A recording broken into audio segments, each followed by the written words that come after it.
হরে কৃষ্ণ। কামিকা একাদশী প্রথমাত্ম। শ্রাবণ কৃষ্ণপক্ষা কামিকা একাদশীর কথা ব্রহ্মবৈবর্ত পুরাণে যুধিষ্ঠির শ্রীকৃষ্ণ সংবাদে বলা হয়েছে। যুধিষ্ঠির মহারাজ শ্রীকৃষ্ণকে বললেন, হে গোবিন্দ, হে বাসুদেব, শ্রাবণ মাসের কৃষ্ণপক্ষের একাদশীর নাম এবং মাহাত্ম্য সবিস্তারে আমার কাছে বর্ণনা করুন। তা শুনতে আমি অত্যন্ত কৌতূহলী। প্রত্যুত্তরে ভক্তবৎসল ভগবান শ্রীকৃষ্ণ বললেন, হে রাজন, পূর্বে দেবর্ষি নারদ প্রজাপতি ব্রহ্মাকে এই প্রশ্ন করলে তিনি যে উত্তর প্রদান করেছিলেন, আমি এখন সেই কথাই বলছি। আপনি মনোযোগ সহকারে তা শ্রবণ করুন। এক সময় ব্রহ্মার কাছে ভক্তশ্রেষ্ঠ নারদ জিজ্ঞাসা করলেন, হে ভগবান, শ্রাবণ মাসের কৃষ্ণপক্ষে একাদশীর নাম কি? এর আরাধ্য দেবতা কে? সে ব্রতের বিধি বা কি রকম, এবং এই ব্রতের ফলে কি পুণ্য লাভ হয়, তা সবিশেষ জানতে ইচ্ছা করি। আপনি কৃপা করে আমাকে তা জানালে আমার জীবন ধন্য হবে।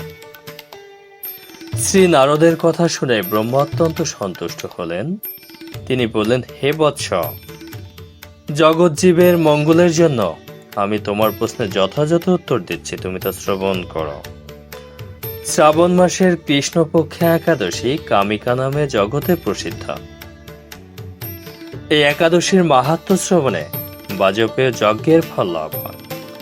ভগবান শ্রীহরির পূজা অর্চনা অপরিমিত পূর্ণফল প্রদান করে।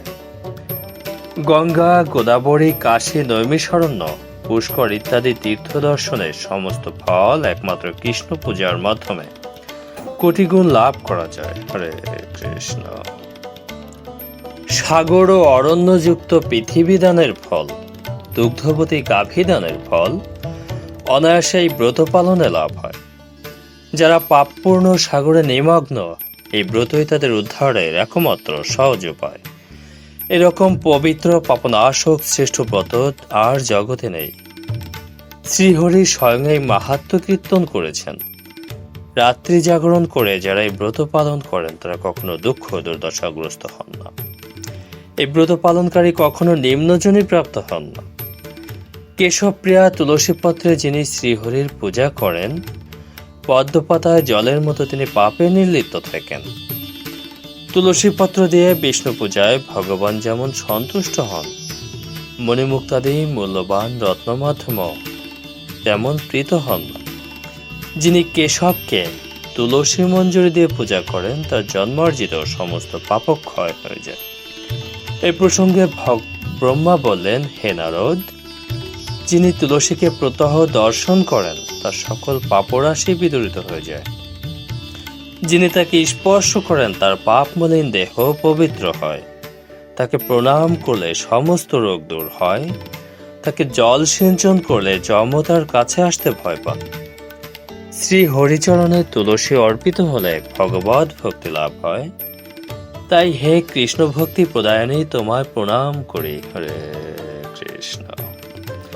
যে ব্যক্তি হরিবাসরে ভগবানের সামনে দীপদান করেন, চিত্রগুপ্ত তার পুণ্যের সংখ্যা হিসাব করতে পারে না। তার পিতৃপুরুষেরা পরম তৃপ্তি লাভ করেন। শ্রীকৃষ্ণ বললেন, হে রাজন, আমি আপনার কাছে সর্বপাপ হারেন এই কামিকা একাদশের মাহাত্ম্য বর্ণনা করলাম।